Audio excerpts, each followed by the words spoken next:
Joe Biden had an interaction with Kamala Harris last night on the debates, and I think pretty much everyone agreed that it went fine for him, and he doesn't have anything to apologize for. That's ridiculous.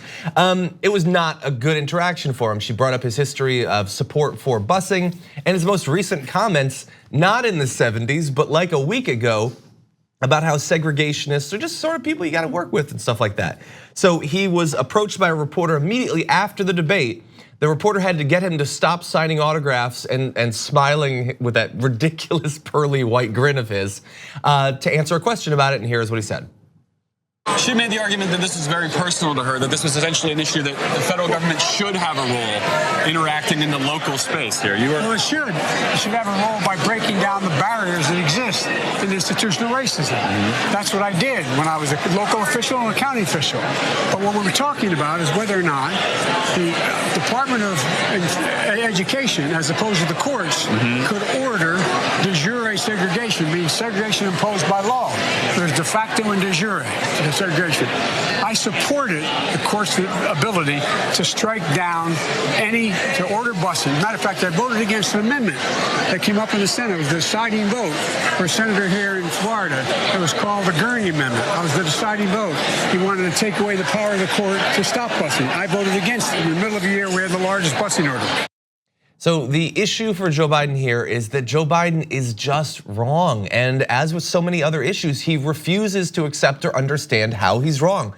What he is saying there, and it's to some extent what he said on the stage, is it's great, Kamala Harris, if your area decided eventually after a couple of decades to act right. But if other areas didn't, I don't think the federal government should do anything about it. You are at the whims of whether or not your local city council are just a little bit racist or really, really racist. And I'm not going to do anything about it. And he really does seem to think that that is an acceptable response on this topic.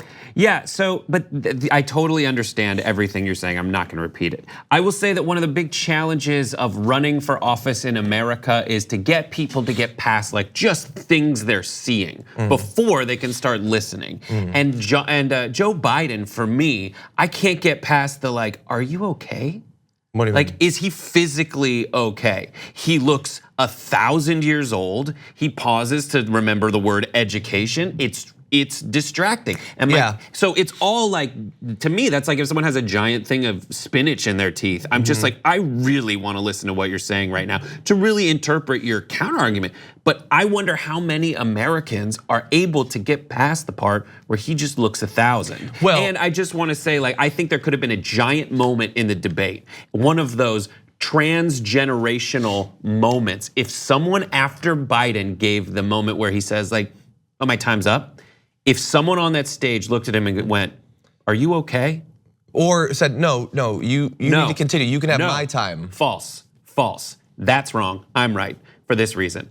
Because Americans in those debates, a lot of them, the ones that were scared like aren't really listening but are just kind of intuiting things. I think if someone just asked, are you okay? Do you need a minute? I think there's a good chance that would be seen as being ageist, and especially the thing you have to bear in mind. When the trending topic was pass the torch. Yeah, and I think that a lot of older primary voters are gonna not like Swalwell for what he said there, because you have to remember that the voting public is older than the public at large. I would say in the primary, that's probably even more the case. I don't think the person who created that moment would benefit from it, but I think it would be a giant moment. Yeah, I look, we can have our disagreement. I think that this is like a mile away from the core of the issue, which is that he's wrong on this issue. He refuses to simply accept it and apologize.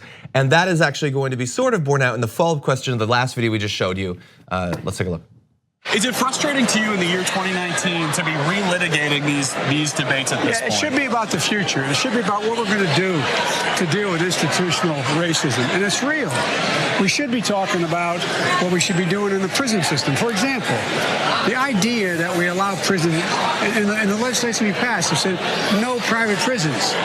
Didn't get through. But the fact of the matter is, I think we should not be sending anyone with a drug problem into a prison. They should go into a rehabilitation system. We should be training people in jail how to read and write. When they get out, they not only should have their rights restored to vote, they should all their benefits available to them, Pell Grants and so on. So we're going at this backwards. Okay, so no, he's going at this backwards because in the first few seconds of that video, he was wrong a couple of times. One, he's frustrated that he has to relitigate this. He's the one that brought up segregationists last week. He says we should be talking about the future. You are constantly talking about the past, occasionally the 70s, but generally you're just talking about how things were under Barack Obama. You are one of the only candidates on the stage not focusing on the future and presenting a positive agenda for what you hope to achieve if you become president. You represent the, hey, let's just get back to how things were back in 2012. Weren't things great then? Yeah, but that's his message. That's his hope. He's hoping for make America boring again. Like he's like, it's like when you watch, I tried to watch every episode of, what's the zombie one? Of Walking Dead. And I was just like, I can't feel like this for this long all the time. I want to watch cartoons. Can we just go back to watching cartoons? Put on the Big Bang Theory. But what people are pointing out is like, okay, if we were to go back to watching cartoons or we just want to make America boring again, it was boring for you. It was boring for like suburban white people, and suburban white people liked it because it was fine. But the boring, happy, romanticized version of the past is a horror show as far as civil rights are concerned. Exactly, and that's another thing that he simply does not get.